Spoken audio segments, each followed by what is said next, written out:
ಈಗ ನಾನು ನಿಮ್ಗೊಂದು ಕತೆ ಹೇಳ್ತೀನಿ. ಈ ಕಥೆಯ ಟೈಟಲ್ ಬಂದು ನಾನು, ನನ್ ಮಗಳು ಮತ್ತು ನಮ್ಮ ಹೊಲದಲ್ಲಿ ಚಿನ್ನದ ರೀತಿಯಲ್ಲಿರೋ ಭತ್ತದ ರಹಸ್ಯ.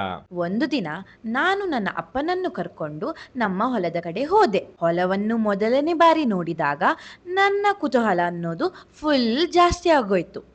ಈ ಕುತೂಹಲದಲ್ಲಿ ಒಂದು ಗೋಧಿ ತೆನೆಯನ್ನು ಕಿತ್ತು ಬಿಟ್ಟು ಆಮೇಲೆ ಅದರಲ್ಲಿ ಅಚ್ಚುಕಟ್ಟಾಗಿ ಹೊದಗಿಸಿದ ಸಣ್ಣ ಸಣ್ಣ ಧಾನ್ಯಗಳು ನನ್ನ ಗಮನ ಸೆಳೆಯಿತು. ಒಂದೊಂದಾಗಿ ಈ ಧಾನ್ಯಗಳನ್ನು ಹೊರತೆಗೆಯಲು ಪ್ರಯತ್ನಿಸಿದೆ. ಮಾಡ್ತಾ ಮಾಡ್ತಾ ಈ ಪ್ರೊಸೆಸ್ ಎಷ್ಟು ನಿಧಾನವಾಗಿದೆ, ಕಷ್ಟವಾಗಿದೆ ಅನ್ನೋದು ನೋಡಿ ನನಗೆ ನಿರಾಶನೆ ಆಗೋಯ್ತು. ನಮ್ಮಪ್ಪ ನನ್ನನ್ನು ನೋಡಿ ನಗ್ತಾ ಇದ್ರು.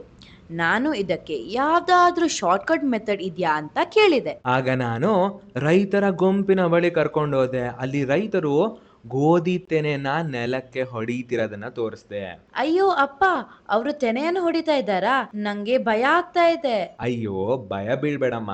ಇದು ತೆನೆಯಿಂದ ಧಾನ್ಯವನ್ನು ಬೇರ್ಪಡಿಸುವ ಒಂದು ವಿಧಾನ. ತೆನೆಯನ್ನ ಈ ರೀತಿ ನೆಲಕ್ಕೆ ಕುಕ್ಕುವುದರಿಂದ, ಈ ರೀತಿ ಹೊಡೆಯುವುದರಿಂದ ಧಾನ್ಯ ಅನ್ನೋದು ಕ್ಲೀನ್ ಆಗಿ ಸಪರೇಟ್ ಆಗುತ್ತೆ. ಇದನ್ನ ಮಾಡುವಾಗ ನೀನ್ ನೋಡ್ಬೋದು, ರೈತರು ತುಂಬಾ ಡ್ಯಾನ್ಸ್ ಮಾಡುವಾಗಿರುತ್ತೆ, ಹೌದಲ್ವಾ? ಒಂದೇ ಸಮನೆ ಅವರು ಎಂಜಾಯ್ ಮಾಡ್ಕೊಂಡು ಒಂದೇ ಫೋರ್ಸ್ ನಲ್ಲಿ ಇದನ್ನ ಮಾಡೋದ್ರಿಂದ ಧಾನ್ಯ ಕ್ಲೀನ್ ಆಗಿ ಬಿಡುಗಡೆ ಆಗುತ್ತೆ. ಇದನ್ನೇ ನಾವು ಒಕ್ಕಣೆ ಅಂತ ಹೇಳಿ ಕರಿತೀವಿ. ಈ ಪ್ರಕ್ರಿಯೆಯನ್ನ ಒಕ್ಕಣೆ ಅಂದ್ರೆ ಥ್ರೆಶಿಂಗ್ ಅಂತ ಹೇಳಿ ಕರಿತೀವಿ. ಮತ್ತೊಂದ್ಸರಿ ನೋಡೋದಾದ್ರೆ, ಗಟ್ಟಿಯಾದ ಮೇಲ್ಮೈನ ಮೇಲೆ ತೆನೆಗಳನ್ನ ಹೊಡೆಯುವುದರಿಂದ ಇದನ್ನ ನಾವು ಸಾಂಪ್ರದಾಯಿಕ ಒಕ್ಕಣೆಯ ವಿಧಾನ ಅಂತ ಹೇಳಿ ಕರಿತೀವಿ. ಇದನ್ನ ನೀವು ಕ್ಲೀನ್ ಆಗಿ ನೋಡ್ಬೋದು, ರೈತರು ಈ ರೀತಿ ಹೊಡಿತಿರ್ತಾರೆ.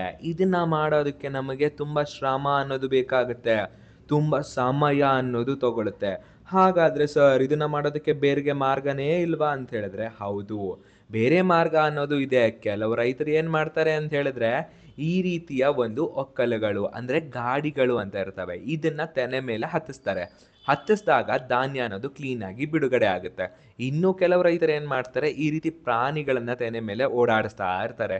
ಈ ರೀತಿ ಓಡಾಡಿಸೋದ್ರಿಂದನೂ ತೆನೆಯಿಂದ ಧಾನ್ಯಗಳು ಅನ್ನೋದು ಕ್ಲೀನ್ ಆಗಿ ಹೊರಗಡೆ ಬರುತ್ತೆ.